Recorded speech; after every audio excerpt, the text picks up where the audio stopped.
2025 साल की आखिरी एकादशी आपको बहुत कुछ देकर जाएगी।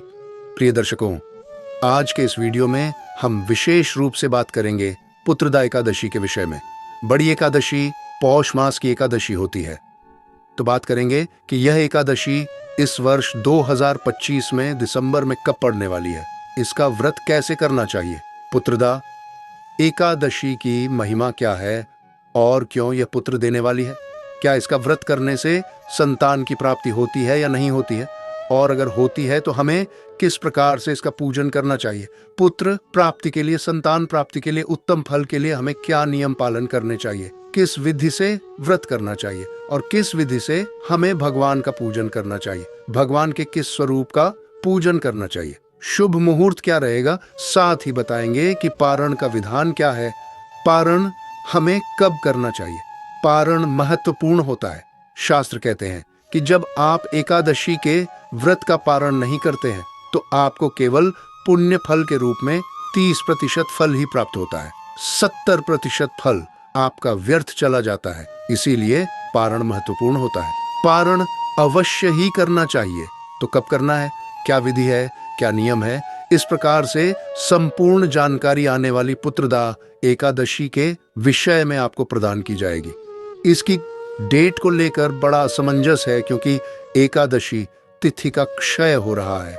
एकादशी तिथि का क्षय हो जाने के कारण यह आसान नहीं है निर्धारण कर पाना कि व्रत कब करना है। तो शास्त्रीय विधि से आपको संपूर्ण जानकारी प्रदान की जाएगी कि शास्त्र क्या कहते हैं, नियम क्या कहते हैं, पंचांग क्या कहता है। आइए जानकारी आरंभ करते हैं। आपसे निवेदन है कि वीडियो यदि थोड़ा सा भी लगे तो एक बार लाइक अवश्य कर दीजिएगा और भगवान वासुदेव की कृपा प्राप्त करने के लिए अपने व्रत की सफलता के लिए कमेंट बॉक्स में अवश्य लिखिएगा। जय श्री हरि या ओम नमो भगवते वासुदेवाय। भगवान श्री हरि के आशीर्वाद से आपकी मनोकामना अवश्य पूर्ण होगी। आप देख रहे हैं वास्तुशास्त्र ज्ञान ज्योतिष संस्थान का प्रतिष्ठित YouTube चैनल वास्तुशास्त्र ज्ञान धार्मिक। हम यहाँ पर सभी व्रत और त्योहारों की सही शास्त्रीय जानकारी प्रदान करते हैं। ज्योतिष शास्त्र और पंचांग के आधार पर आपको बताते हैं कौन सी तिथि कब है, व्रत आदि कब करना है, क्या विधि है, क्या नियम है और क्या गलती नहीं करनी है। यदि आप सभी व्रत और त्योहारों की सही शास्त्रीय जानकारी पाते रहना चाहते हैं तो कृपया चैनल सब्सक्राइब कीजिए और बेल आइकन को प्रेस कीजिए। जब आप सब्सक्राइब का बटन दबाएंगे तो वहां एक घंटी का निशान बना हुआ आएगा, उसको अवश्य दबाइएगा, तभी आपको हमारे सारे वीडियो प्राप्त होंगे, अन्यथा आपसे जानकारी छूट जाएगी। आइए प्रिय दर्शकों, जानकारी आरंभ करते हैं और बात करते हैं आने वाली पुत्र एकादशी की। प्रिय भक्तों, एकादशी तिथि मनुष्य की सभी मनोकामनाओं को पूरा करने वाली होती है। एकादशी का व्रत जिस इच्छा की पूर्ति के लिए किया जाए, भगवान श्री हरि विष्णु के आशीर्वाद से वह अवश्य पूरी हो जाती है, ऐसी मान्यता है। और शास्त्रों में एकादशी व्रत का प्रभाव कहा गया है। शास्त्र कहते हैं कि व्रतों में एकादशी जो है वह राजा है, अर्थात सबसे श्रेष्ठ व्रत कहा गया है। सभी एकादशियों की व्रत की विधि जो है भिन्न भिन्न होती है। सभी के स्नान की विधि में भी थोड़ा अंतर होता है और पारण की विधि में भी अंतर होता है। इसीलिए आपको सावधानी पूर्वक एकादशी का व्रत करना चाहिए। एकादशी का व्रत जितना अधिक पुण्यदायी होता है उतना ही अधिक चैलेंज देने वाला, चैलेंज से अभिप्राय है कि उतना ही अधिक कठिन भी होता है। इसके जो नियम है वह बड़े कठिन कहे गए हैं। शास्त्रों में एकादशी के व्रत को नियमों के अनुसार न किया जाए तो उसका पुण्य फल प्राप्त नहीं हो जाता है, वह क्षीण हो जाता है। इसीलिए एकादशी के व्रत को करना चाहिए, लेकिन सावधानी से और नियमों का पालन करते हुए करना चाहिए। आज हम बात कर रहे हैं पुत्रदा एकादशी की। जैसा कि नाम से ही होता है, ये संतान देने वाली है, और संतान में भी यदि किसी को पुत्र की कामना है तो ये पुत्र देने वाली है। और ये सच्चाई है कि ये पुत्र के रूप में संतान आपको प्रदान करती है। और ये मैं नहीं कह रहा, ये भगवान श्री कृष्ण ने कहा है। श्री कृष्ण एक वृत्तांत के माध्यम से बताते हैं। कहते हैं कि एक समय भद्रावती एक नगरी थी। उस भद्रावती में राजा सुकेतुमान का राज्य था। राजा सुकेतु जो है वहां पर राज करते थे। वह बड़े ही धर्मात्मा थे, अनेकों पुण्य करते थे, ब्राह्मणों की सेवा करते थे, जीर्णियों की सेवा करते थे, दान पुण्य करते थे, कुएं ताला बावड़ी बनाते थे, संतान की भांति अपनी प्रजा का पालन करते थे। समय व्यतीत हुआ तो ऐसा समय आ गया कि उनके पितरों को भी रोना आने लगा। अब उनके पिता भी श्राद्ध जो है स्वीकार नहीं करते थे। उनसे वह स्वयं भी परेशान लगे। कारण यह कि अब राजा की उम्र ढलने को थी, परंतु उसके कोई पुत्र नहीं था, और अगर पुत्र नहीं होगा तो राज्य का शासन कौन चलाएगा, उनका उत्तराधिकारी कौन बनेगा। इससे बड़ी चिंता यह थी पितरों को कि यदि इसकी कोई संतान ना होगी, इसके कोई पुत्र ना होगा तो हमारा श्राद्ध कर्म कौन करेगा, हमारा पितृ कर्म कौन करेगा। इसके आने के बाद, इसके जाने के बाद हमें दर्पण करने वाला भी कोई नहीं होगा। इसीलिए वह पिता भी रोते थे उनके, और वह राजा भी सदा रहता था। राजा ने अनेकों उपाय किए, परंतु कोई लाभ नहीं हुआ। अब राजा बड़ा परेशान होने लगा, मंत्रीगण भी परेशान रहने लगे। एक दिन राजा बहुत परेशान था। उसने अपना घोड़ा लिया, घोड़े पर सवार हुआ और बिना कुछ बताए ही वह जंगल की ओर चला गया। जंगल में, एक भीषण जंगल में अंदर पहुंचा, जहां बहुत से जंगली जानवर थे। शेर था, शियार था, हाथी थे। वहां पहले जंगल की शोभा देखता रहा, उदास था। देखते उसको दोपहर हुई तो प्यास लगी तो वह जल की खोज में नजदीक में ही दिखाई दे रहे एक जलाशय के पास पहुंचा। वहां के वह देखता है कि वहां नस्सियों के कुछ सुंदर सुंदर आश्रम है, और उनमें कुछ विशेष गण जो हैं कुछ पूजा पाठ कर रहे हैं। अतः वह राजा वहां पहुंचा। उसने सबको प्रणाम किया। उन्होंने कहा कि आप इस घने जंगल में क्या कर रहे हैं और आप कौन हैं? तो उन्होंने कहा कि राजन, हम विष्णुदेव हैं और स्नान करने के लिए यहाँ आए हैं। माघ निकट आया है, आज से 5वां दिन माघ का स्नान आरंभ हो जाएगा, तो इसी कारण से हम पुत्रदाय एकादशी का व्रत कर रहे हैं, जो व्रत करने वालों को पुत्र देती है, उनकी मनोकामनाओं को पूर्ण करती है, और उसके बाद माघ स्नान करके फिर हम अपने लोक को वापस चले जाएंगे। राजा ने जैसे ही पुत्रदा एकादशी का नाम सुना और सुना कि मनुष्यों को पुत्र देती है, वह प्रसन्न हो गई। उन्होंने बारंबार सभी विश्वदेव को प्रणाम किया, उनके पैर पकड़ लिए, बोले, हे विश्वदेवगण, यदि आप लोग प्रसन्न हैं तो मुझे पुत्र दीजिए, क्योंकि मुझे पुत्र की अत्यंत आवश्यकता है। अत्यंत इच्छा है मेरी कि मुझे एक योग्य पुत्र हो, जो मेरा राजपाट भी संभाले और मुझे मेरी मृत्यु के बाद मुझे तथा मेरे पितरों को तर्पण भी दे, पिंडदान भी करें। सभी विश्वदेवों ने कहा कि हे राजन, तुम चिंतित क्यों होते हो? अवश्य ही तुम्हें संतान की प्राप्ति होगी। आज ही पुत्रदा एकादशी है। आज इसका हमारी बताई हुई विधि से व्रत करो, पूजन करो और कल इसका पालन करना। इससे तुम्हें संतान निश्चित रूप से पुत्र के रूप में प्राप्त होगी। राज कहते हैं कि इस प्रकार उन कुंभ में ऐतरारे मुनियों के कहने से राजा ने उस उत्तम व्रत का पालन किया और महर्षियों के अनुसार ही विधि पूर्वक पुत्रदा एकादशी का अनुष्ठान किया। फिर द्वादशी को पारण करके मुनियों के चरणों में बारंबार मस्तक झुका राजा अपने घर को लौट आया। प्रभु की कृपा से रानी ने गर्भ धारण किया। प्रसव काल आने पर पुण्यकर्मा राजा को तेजस्वी पुत्र की प्राप्ति हुई, जिसने अनेकों गुणों से पिता को संतुष्ट किया। वह प्रजा का पालक था और महान संतान के रूप में, महान राजा के रूप में स्थापित हुआ। भगवान कृष्ण कहते, जो कोई पुत्रदा एकादशी का व्रत पुत्र की इच्छा से संकल्प करके करता है, उसे पुत्र की प्राप्ति अवश्य होती है। इसलिए प्रिय भक्तों, यह एकादशी संतान देने वाली है, पुत्र देने वाली है। तो आप में से जो भी भक्त गणों इस एकादशी का व्रत संतान की प्राप्ति के लिए या पुत्र की प्राप्ति के लिए कर रहे हैं ना, वह अंत तक ध्यान दीजिएगा, क्योंकि इसमें कैसे आपको व्रत करना है और क्या वस्तु है जिनको आपको अवश्य अर्पित करना है भगवान को, वह आपको आगे बताएंगे।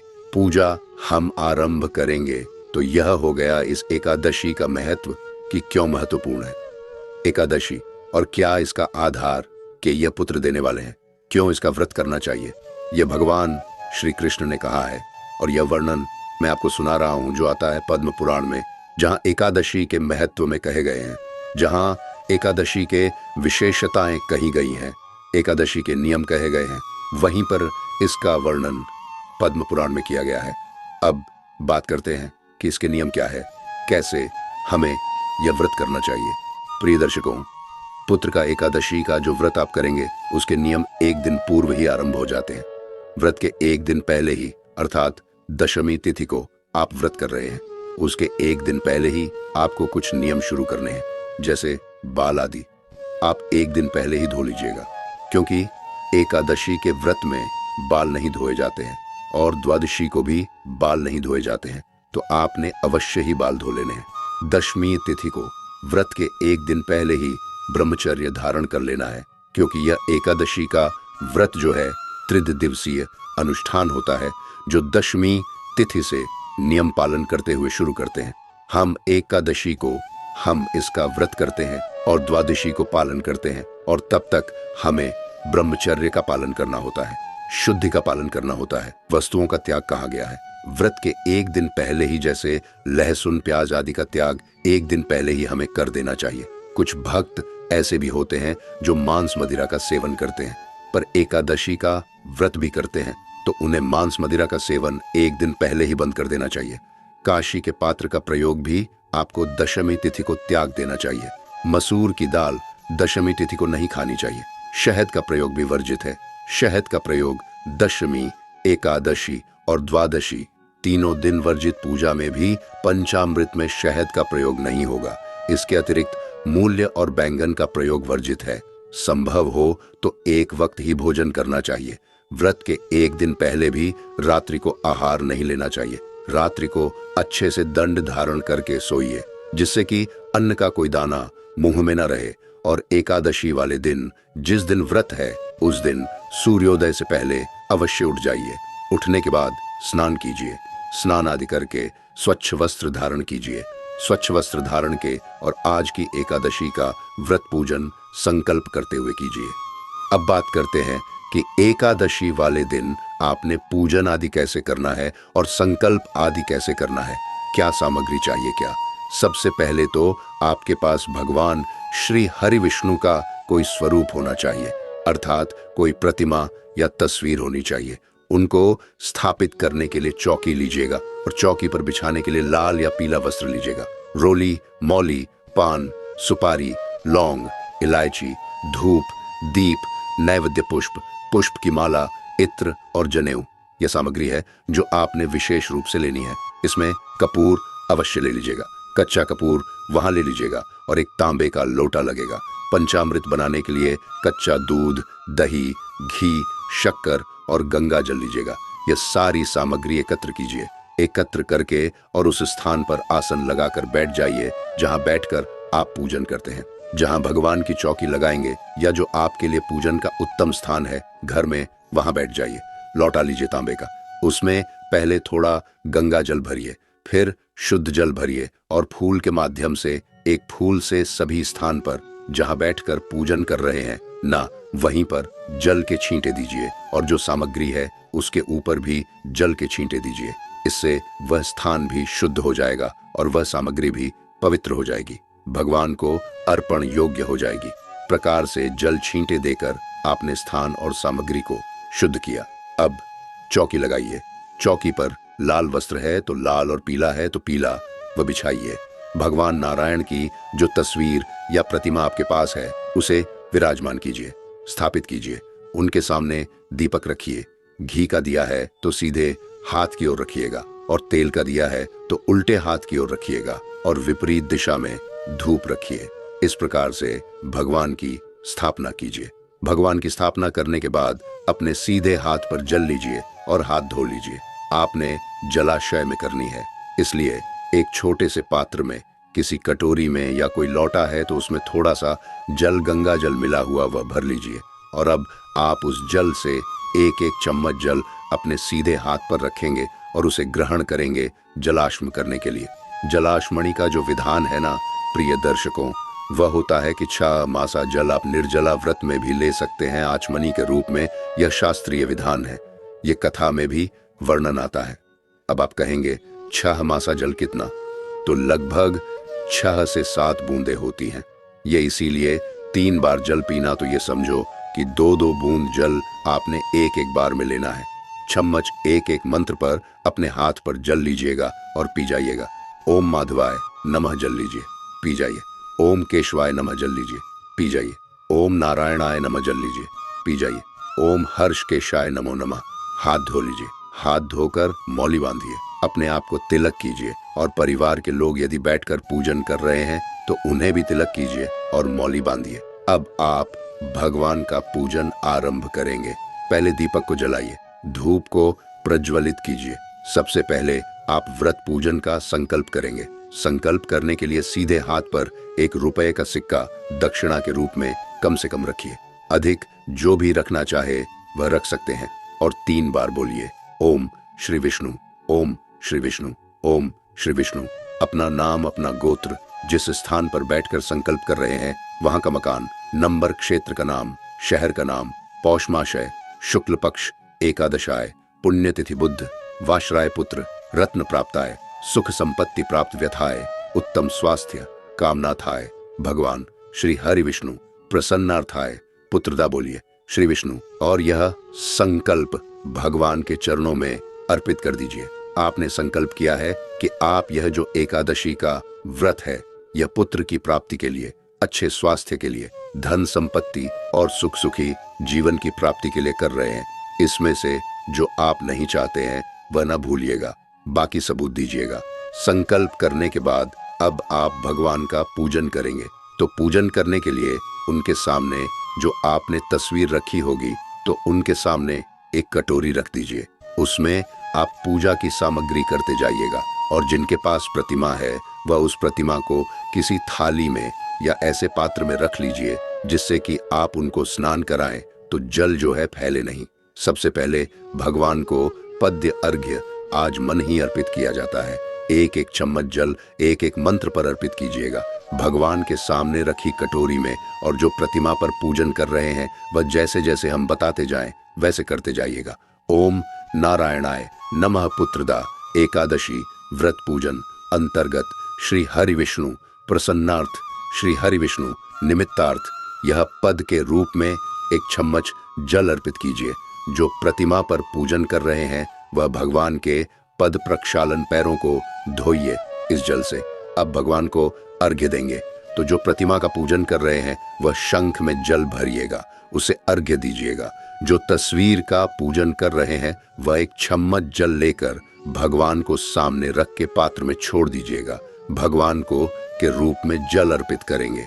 एक एक चम्मच जल लीजिएगा और भगवान को अर्पित कीजिएगा। स्नान कराएंगे। जो तस्वीर पर पूजन कर रहे हैं वह एक चम्मच जल लेकर सामने रखें, पात्र में छोड़िएगा या फूल से तस्वीर को छींटे दीजिएगा जल के। और जो प्रतिमा का पूजन कर रहे हैं वह भगवान को नहलाइए, शंख में जल भर के उससे नहलाइए। भगवान को पंचामृत बनाइए। कच्चा दूध, दही, घी, शक्कर और गंगा जल मिलाकर उसको फूल पर लगा लीजिए और तस्वीर के सामने अर्पित कीजिएगा।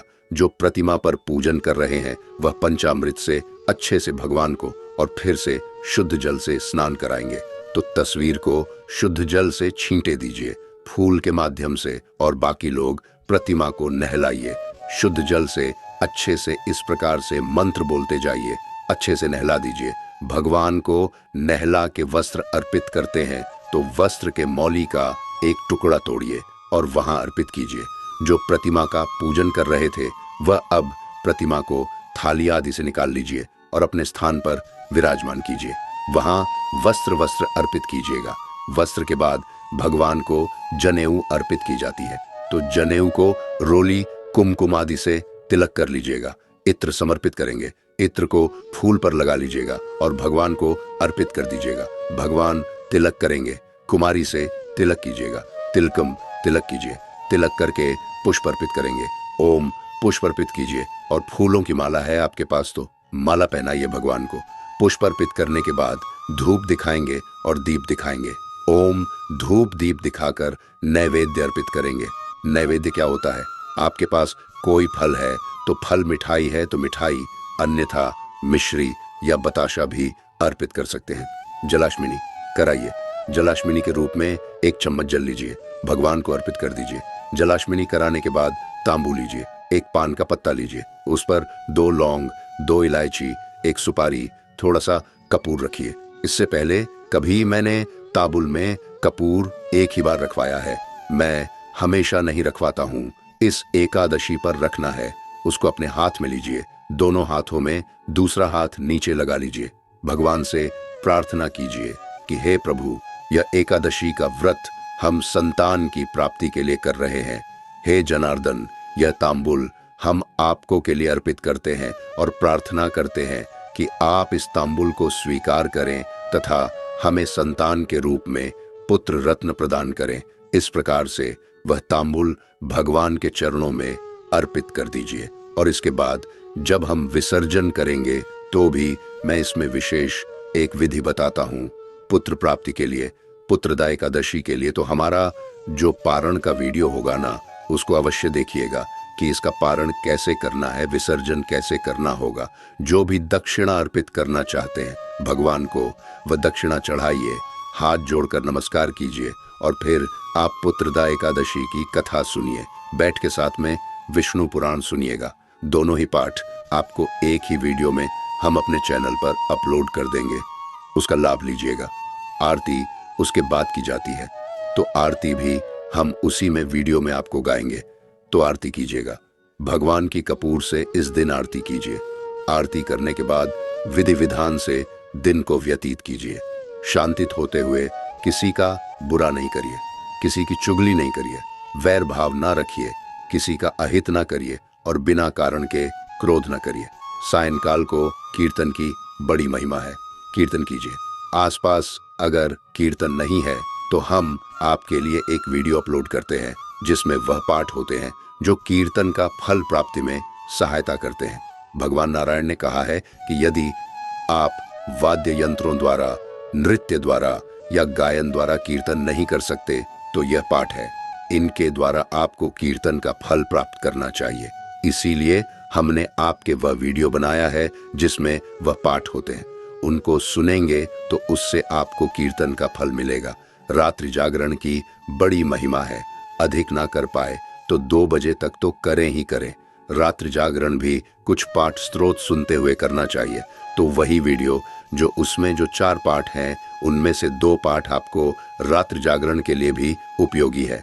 उनका श्रवण कीजिए रात्रि जागरण में और इस प्रकार से रात्रि जागरण कीजिए। अगले दिन सुबह उठकर और फिर व्रत का पारण करेंगे। पारण कैसे करना है, विधि नियम आदि मैं आपको पारण के वीडियो में बता दूंगा। अब बात आती है कि व्रत करना कब है, क्योंकि एकादशी तिथि का क्षय हो गया है और इसीलिए सही तारीख का निर्णय कोई कर नहीं पा रहा है। तो पंचांग क्या कहते हैं और शास्त्रीय नियम क्या कहते हैं, यह मैं आपको एक बार समझा देता हूँ। उसके आधार पर हम निर्णय करेंगे। प्रिय दर्शकीय, पौष मास के शुक्ल पक्ष की पुत्रदा एकादशी तिथि की शुरुआत हो रही है 30 तारीख को सुबह 7:51 पर और यह 31 तारीख को समाप्त हो जाएगी। सुबह सुबह 5 बजे अर्थात सूर्योदय से पहले ही समाप्त हो जाएगी। ऐसे में सूर्योदय के अनुसार तो एकादशी दोनों ही दिन नहीं है। 30 तारीख को सुबह 7:51 पर आरंभ होगी। बहुत सारे लोगों ने इसे 30 तारीख को कह रखा है और गूगल पर भी बहुत सारे लोगों ने इसे 30 तारीख को लगाया है। वह बिल्कुल गलत है। भूल के भी 30 तारीख को यह व्रत ना कीजिएगा। अभी तक जो गूगल बता रहा है वह गलत बता रहा है, क्योंकि शास्त्र कहते हैं कि 10वीं वेदा अगर आपने व्रत किया तो नरकगामी होते हैं। और मैं यह एक अपने आधार पर नहीं, 4 6 पुराणों के आधार पर बता रहा हूं। मैंने पहले भी पुराणों के आधार पर आपके लिए वीडियो बनाए हैं जिनमें वर्णन आता है एकादशी के विषय में। सीधा सीधा लिखा है कि अगर कोई 10वीं वेदा एकादशी करता है तो वह नरकगामी ही होता है और इसके विषय में वर्णन अनेकों पुराणों में है। विष्णु पुराण आप सुनेंगे, वहां पर है। आप भविष्य पुराण सुनेंगे, वहां पर है। नारद पुराण में तो इतना लिखा हुआ है कि यदि कोई आकर कहे कि स्वयं ब्रह्मदेव ने कहा है कि 10वीं वेदा करो तो उसको भी अनुचित मानना। यह ब्रह्मा की बात पर टाल दीजिए। और सच यह है कि आपको 10वीं वेदा एकादशी कभी भी नहीं करनी चाहिए। और अगर आप 30 को करते हैं तो यह 10वीं वेदा होगी, क्योंकि सूर्य का उदय 10वीं तिथि में हो रहा है। इस दिन सूर्योदय हो रहा है। 7:18 पर एकादशी आ रही है। 7:51। और इसका नियम तो यह भी है, पुराण कहते हैं कि 1 घंटे 36 मिनट पहले भी अगर दशमी तिथि है ना, उस दिन भी व्रत नहीं करना चाहिए। तो फिर यहाँ तो सूर्य का उदय ही दशमी में, इसीलिए 30 तारीख को भूल के व्रत नहीं कीजिएगा। व्रत आप करेंगे 31 तारीख को। अब कुछ लोग कह सकते हैं कि यहाँ तो महाराज सूर्योदय से पहले ही एकादशी समाप्त हो गई, शास्त्रों में भी है। शास्त्र कहते हैं कि द्वादशी के दिन एकादशी का व्रत करना उत्तम है। अगर एकादशी का क्षय हो रहा है तो और सूर्योदय से पहले ही समाप्त हो रही है तो परंतु दशमी वेधा कभी नहीं करनी चाहिए। इसीलिए 31 को ही पुत्रदा एकादशी का आपने व्रत करना है। दिन रहेगा बुधवार का और सूर्योदय से पहले 3 घंटे उत्तम है। 2 चौघड़ लाभ और अमृत का रहेंगे। दोनों ही चौघड़ तो आप सुबह के 3 घंटों में पूजन कीजिएगा, बड़ा कल्याणकारी रहेगा। विधि आपको मैंने बता दी है।